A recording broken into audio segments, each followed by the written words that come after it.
আমাদের শরীরের নানা অংশের বিচার করি আমরা, তা থেকে মেয়েদের ভাগ্যেরও বিচার হয়। যেমন হাত, চোখ, ঠোঁট, কপাল।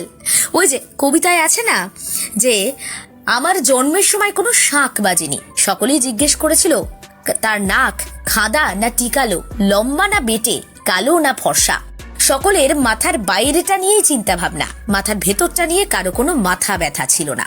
তো এবার আজ মাথার কথা নয়, পায়ের কথা, কিন্তু বিষয়বস্তু অনেকটা একই রকমের।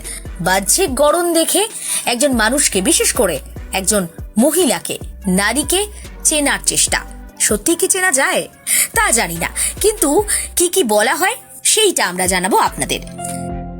যে সমস্ত মেয়েদের পায়ের বুড়ো আঙুলের থেকে পাশের আঙুল আকারে একটু বড়, তারা খুব ভাগ্যবতী হয়, দাম্পত্য সুখের হয়।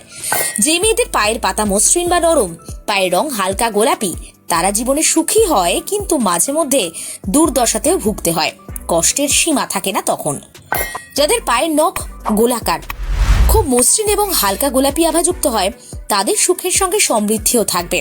কিন্তু যদি নখের আকার কালো আর ভাঙা হয়, তাহলে ভাগ্য ঠিক উল্টো হয় সেই নারীর। যে মেয়ের কনিষ্ঠ আঙুল মাটি স্পর্শ করে না, তাদের জন্য পরিবারের মানুষকে লজ্জায় পড়তে হয়। তাছাড়া স্বামীর অন্য নারীর প্রেমে পড়ার আশঙ্কা থাকে, মানে এক কথায় তার সংসার যে টিকবে না, এরকম একটা আশঙ্কা কিন্তু করা হয়। যে মেয়েদের পায়ের তলদেশ সমান নয়, তারা খুব জটিল স্বভাবের হয়ে থাকেন বলে মনে করা হয়। আবার অনেক নারী আছেন যাদের পায়ের বুড়ো আঙুল একটু বেশি ছোট, তাদের আয়ু একটু কম হয়। যদিও এই সমস্ত কিছু যাচাই করার মতো কোনো উপায় কিন্তু এই মুহূর্তে নেই। যে মেয়েদের গোড়ালি একটু বেশি প্রশস্ত বা দৃঢ় হয় এবং গোড়ালি উঁচু থাকে, তারা চরিত্রা হয় বলে মনে করা হয়। তবে এক্ষেত্রে বলবো, পুরো বিষয়টাই তো বিশ্বাসের ওপর, পুরো বিষয়টাই মানুষের বিভিন্ন সময় ধ্যান ধারণার ওপর নির্ভর করছে। আমরা এটা বিশ্বাস করি মানুষের সব থেকে বড় পরিচয় তার মনুষ্যত্বের, কারণ বাহ্যিক রূপ কারোর হাতে থাকে না।